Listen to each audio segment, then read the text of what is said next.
Hello everybody, welcome to Inside the Dog Pound here on Time Warner Cable. My name is Ben Heisler, I'm your host for the evening, and we got a great show ahead of you today. Joining me today on the program, I got two guests right here from the Fayetteville SwampDogs. Proud to have on Wes Dutton and Josh Bagley. Last week we were joined by Brendan Rowland and Tanner Biagini, an infielder and an outfielder for the SwampDogs. Now I finally got a chance to talk with a couple of pitchers. And guys, welcome to the program. Thanks so much for coming out today. How you guys feeling? Pretty good. Pretty good. All right. So first of all, I'm curious, and Josh, you're from around the area. Wes, you're from out east in Connecticut. Wes, I'll start with you. How did you first hear about the SwampDogs, and how did you ultimately make your way over here? Well, it started because our coach was looking for one of our other players a place to play, and so then they called me and asked me if they needed a pitcher. So then I went and told them yeah, and then they sent the contract up and I came down. So how was the connection set over, and you're at Eastern Connecticut, which is a Division III school. How was the connection set between your school and Coach Handelsman over in Fayetteville?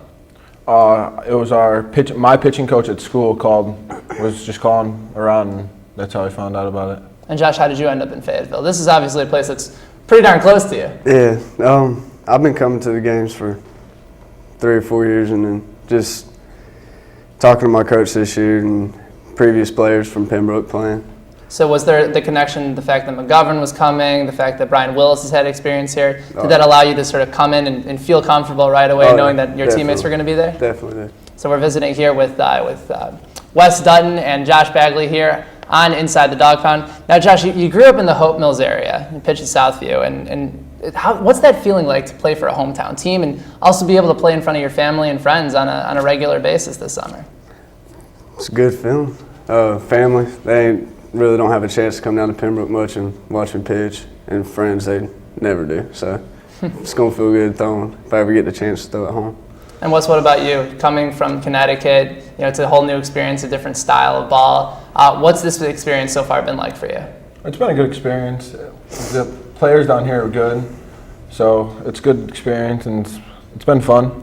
Did either of you guys feel, coming from a Division II and a Division III school, that you may at times be outmatched? Or did you feel that you guys could go in and really compete with the rest of these guys?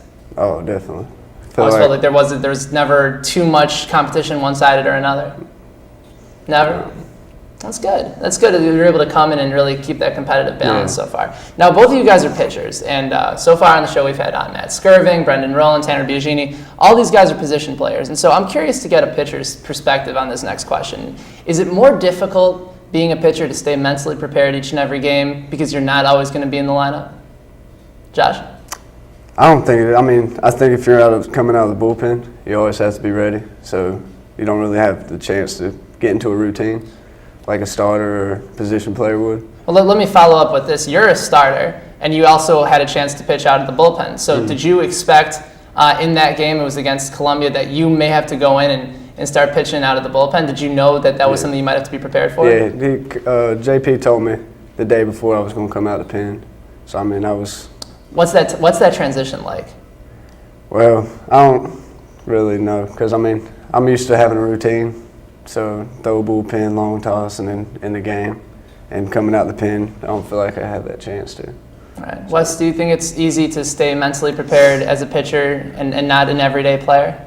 Yeah, well, being a reliever, because I relieved all at school, I've been a reliever for a couple of years now, so you're always got to be. I'm always in the game. You're always paying attention, so it's a lot easier. Like if I was being a starter and going to the bullpen, might be a little more difficult, but being a reliever, you get used to being in the game at all times and being ready to go. Josh says he's always been a starter, and he's used to a routine. Have you always enjoyed being a guy that comes out of the pen and gives some left-handed relief, or have you always wanted to start?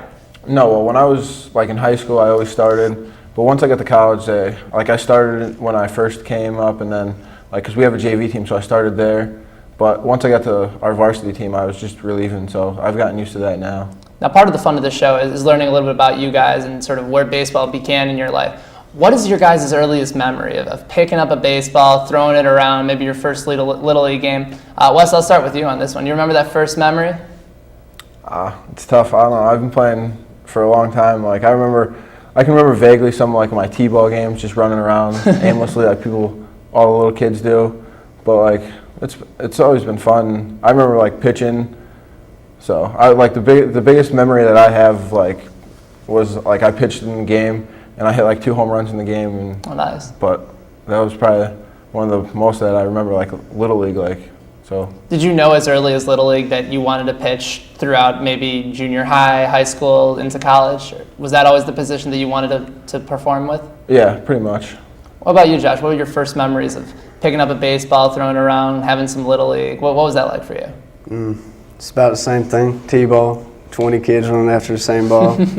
I mean, just playing in the backyard with family. And did you know that being a pitcher was something that you ultimately wanted to pursue? Not till high school. My senior year, I kind of realized that's what I was going to do. Because you threw a little bit harder than some of the other kids, Yeah. and just ended up working out for you. Oh, yeah. All right, we're visiting with Wes Dutton and Josh Bagley here on Inside the Dog Pound. This is my favorite question to ask because this brings me back to my childhood when I was actually okay at baseball until eventually the years went on and I started to get worse and worse.